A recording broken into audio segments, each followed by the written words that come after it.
I started Surf Lifesaving as a nipper when I was around 9 or 10 years old at Ocean Grove Beach. So I grew up in Geelong. I did a lot of different sports when I was growing up, and I kind of fell into Surf Lifesaving because my sister was doing it and I used to go along and watch, and I hated watching any kind of sport, so of course I had to be involved. At the beginning I wasn't very good at it. I think my first ever race was the state championships, and I didn't even finish my board race because the surf was so big and I didn't have the skills, and the water safety came over and said that the time's up, that I'd been taking too long and I had got turned around and went in. And I was super disappointed at that, and I kind of wanted to quit, but after that I thought, you know what, if they all can do it, so can I. So I started going to training a little bit more and learning the skills that made me start to at least finish a race to begin with and then get better. One thing that I've learned through the years is that I can't be motivated all the time. I think some people say, like, how are you motivated every morning to go swimming? And the thing is I'm not. So I wake up in the morning at 4:37, and I don't think I ever say, yes, I cannot wait to go for a swim. I enjoy it when I get there, but I always prefer to stay in bed. So it's hard to rely on motivation then just to get you through. So what I try and do is, it's not necessarily motivation, but it's more kind of goal setting and planning. So just like you might have a job or you have to go to school, it's just what you do. It's what you have to do in order to be the best. So for me, if I want to win the Surf Ironwoman series, then I know that when it's winter, that's where the hard work is done. If I do all the work now, when it comes to summer and I've got my foot on the line next to all those other girls, if I've done the work, then I'll be more likely to do my best. And I think winning and feeling fit and feeling strong is one of the best feelings.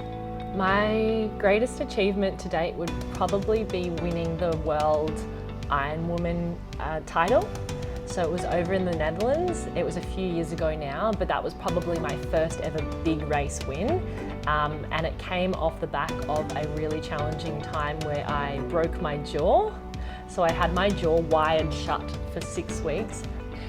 So that was a super tough time, and my coach didn't think that I would be capable or ready to compete. But I think having that time to reflect and reset gave me so much motivation to train hard and probably train a little bit differently rather than just going through the motions all the time.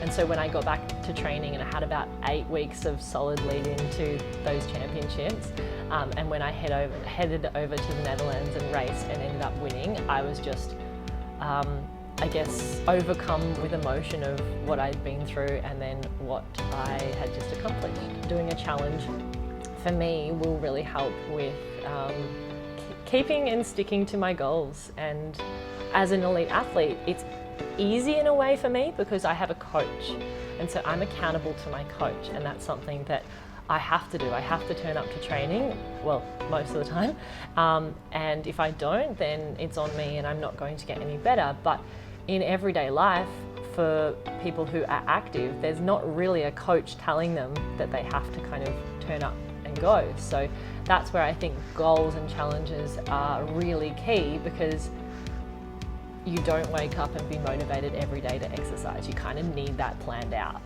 The best advice I could give to my younger self is just really enjoy what you do. I think sometimes I've taken things seriously, whether it's racing, training, or even little problems that might occur. And I think that if I could just not stress on the small stuff and just really enjoy the journey and enjoy the ride, enjoy each day, and yeah, just enjoy being able to be fit and healthy.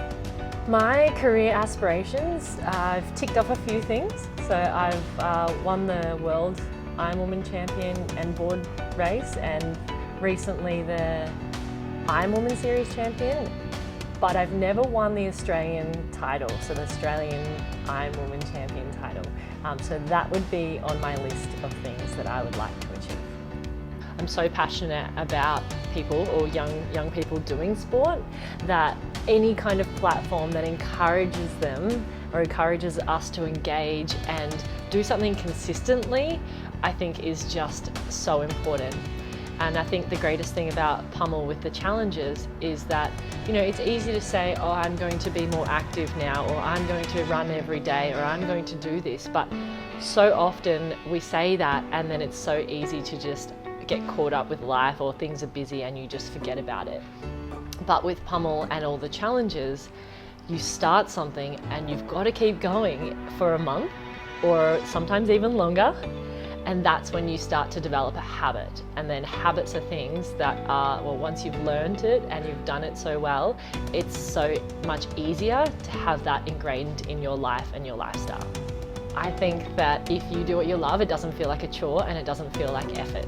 So in regards to exercise and physical activity, if you don't like running, don't run. Pick something else that you love. If you like yoga, if you like going for a swim or a surf or a hike or playing volleyball, whatever it is, I think if you can find something that you really enjoy, if you can connect with like-minded people and find other people that enjoy that, then exercise doesn't seem like a chore and it's something that you can just do to enjoy. I'm really excited to start this challenge, and I'm going to be accountable to all of you. So join the challenge. If this is something that you've thought about for a little bit, or you just want to be better at keeping consistent and building healthy habits, then join up now. Give it a go and let's last the month together.